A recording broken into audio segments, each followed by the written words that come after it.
All right, welcome to the Church Dropout Podcast. My name is Alan. I'm the host. Church Dropout is a podcast. We talk about issues, topics, and teachings related to faith, life, and culture in ways that are sometimes funny, sometimes serious, but always insightful. If you haven't already, please like, share, and subscribe to the channel. Drop a comment below. Keep the conversation moving forward. So I wanted to, just shoot something real quick, some thoughts I had, sort of an after Thanksgiving type of video. Hope you guys had a wonderful time on Thanksgiving with your family, sharing the time away from work and appreciating one another. But I wanted to talk about something that kept coming across my feed and different things of that sort. And it's a situation that's been out there forever, at least, over the past few weeks, at least in the Christian circle.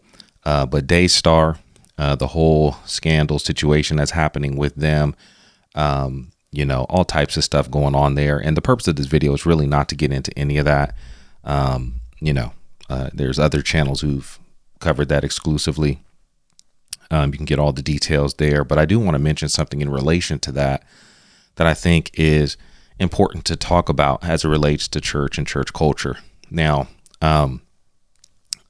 what kind of made me want to talk about this, because I was debating on whether to say something or not.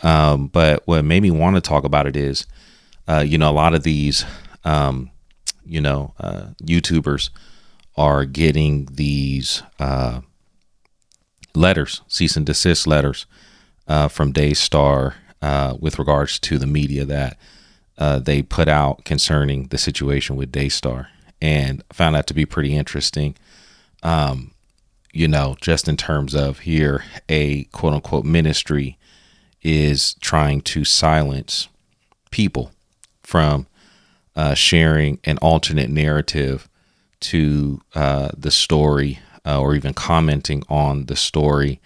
And they're trying to silence people from being able to speak out. And I just thought this would be a good opportunity to talk again about, how bankrupt American church culture is. Now, again, not as a whole, but when we think about the conglomerate known as church in America, this is not something that's new, right? I mean, within this whole Daystar situation, we heard there were conversations about NDAs, which are non-disclosure agreements, which is what you sign if you work for a corporation and they don't want you to share any information about them or what they do. They're protecting their brand and their entity and their products and all of that stuff. You sign an NDA, which binds you to that particular company, which means that you can't speak outside of that. And,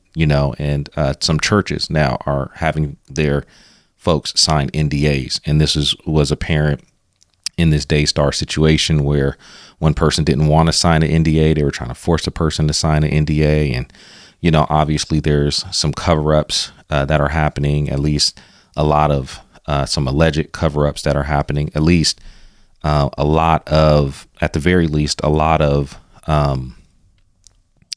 confusion around how the situation was handled, wasn't handled, and all of that type stuff. Obviously, the spiritual abuse that has, taken place, with the leadership and how the leadership was treating actual employees and people, and then the spiritual abuse over the authority that the people had over the people who are part of this conglomerate known as Daystar, and then also people who have benefited from that community in ways by learning different things of that sort. And so all types of stuff, right? The misuse of authority, the bullying, the gaslighting, and then just the overall business of the church, right? Like the people at some point have become a commodity, right? Where it's not necessarily about ministry, it's about keeping people, and the business of church, turns people into commodities and different things of that sort. And, that just further emphasizes and leads to the issue of brand protection. And this is where, the thought that I wanted to share is like, like what happens when, ministries are, too big to fail, right? Even when they're rocked by scandal, right? What happens when ministries are too big to fail, even when they're rocked by scandal? And this is not the first time that this has happened, where a large ministry that has had a ton of influence, has amassed a large audience, very much so plays into the celebrity model of leadership and different things of that sort, where cover-ups have happened, where scandal has rocked it, but yet they seemed to, want to protect the entity more than actually uncovering the truth. And why is that? And that's usually because, it's like the brand is too big to fail, right? The ministry is too big to fail, right? And how do we get here? Like, how do we get to a place where we start to believe that a ministry is, more important than the people that it's supposed to serve? Like, how do we even get to that place, right? And this happens a lot, at all levels, right? We just see it playing out bigger with larger ministries, but this happens all the time, right? Where people, as I say it most of the times, like, people are sacrificed on the altar of the church, right? Where everything is to protect the brand, everything is to protect the furtherance of that ministry, where that becomes the most important thing, right? Even to the point where integrity is lost. It's all about protecting the brand, right? And then people start to believe that if this thing goes away, then there's so many people who are going to be affected by it and hurt by it. And you start to justify certain things. You justify behaviors, you justify situations. And, before you know it, you got this long history, this long trail of mess, because you've been justifying it all this time because you didn't want it to fail. And then what happens in the end? It ultimately crashes, right? And this is not the first time we've seen this, right? We've seen it with Hillsong, Sovereign Grace Ministries, some time back, just where there was some cover up and different things of that sort. And, a lot of people were trying to protect the ministry or the individuals or keep the thing going, instead of just exposing it and bringing it, to light. And now, again, this is just mainly when it comes to these, types of ministries, again, that are super large, that function more like corporations and businesses than they actually do local gathering assemblies. You know what I mean? This is what happens when the church goes business, right? Where everything becomes about, again, the conglomerate, the business itself, and the stakeholders within that business, and all the decisions are made to protect the actual business. And so, these lawsuits are just another example of that people are actually getting threatened with lawsuits because of the defamation of the name, or the company that's being accused of whatever they're being accused of. We got to silence, and we have to manage the narrative, right? We got to spin the narrative. We got to control the narrative. And so, it's interesting because I looked at a couple people who were, getting sued, and it's like, well, like, why don't they just be open? You know what I mean? Like, why don't they just tell us what it is? Well, the truth is that it's not a ministry. It's functioning under the guise of a ministry, but it's really a business. It's a corporation.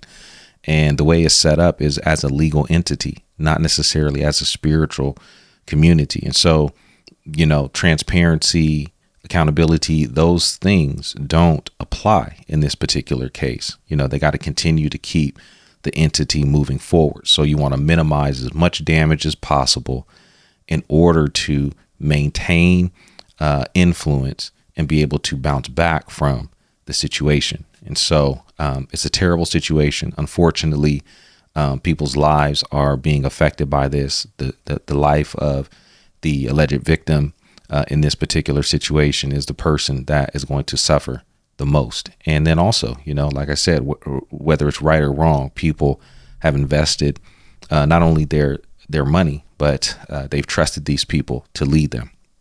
And because of this, many people are going to be hurt. But this is what happens, when, ministries kind of get too big and start to function outside of what scripture says.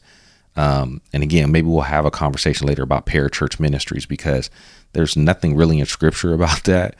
But again, this is what happens when ministry kind of grows and people start to feel like the ministry is worth more than the people that it's actually serving. As they start making decisions based upon the furthering of the ministry instead of the people. This can, honestly, if we just make a switch, and I make it sound easy, but the American church just needs to change. And I would say we need to become more biblical in terms of what we value as community, what the scripture says we ought to value, and do church that way. My goal is I'm not trying to say what's right or what's wrong. I have my opinions on what type of church, what church should look like. However, I don't think that's the way to think through the question. I think the way to think through it is to say, what does the scriptures value in terms of what Christ's kingdom community should look like, how it should behave, and different things of that sort, and then form community around that. Right. And I guarantee you it'll look much different than what we see today. And then, obviously, I think those things were in place to really even protect us from these types of things. But unfortunately, we live in a culture where celebrityism is rampant. It's affected the church in the same way that it's affected culture. We believe that, larger, bigger is better. We believe that the most successful individuals are the most seen individuals. We've bought into the idea of celebrity culture. And this is not just, what some would consider to be word of faith, or even just those individuals that may be in what some would consider to be liberal or soft or false.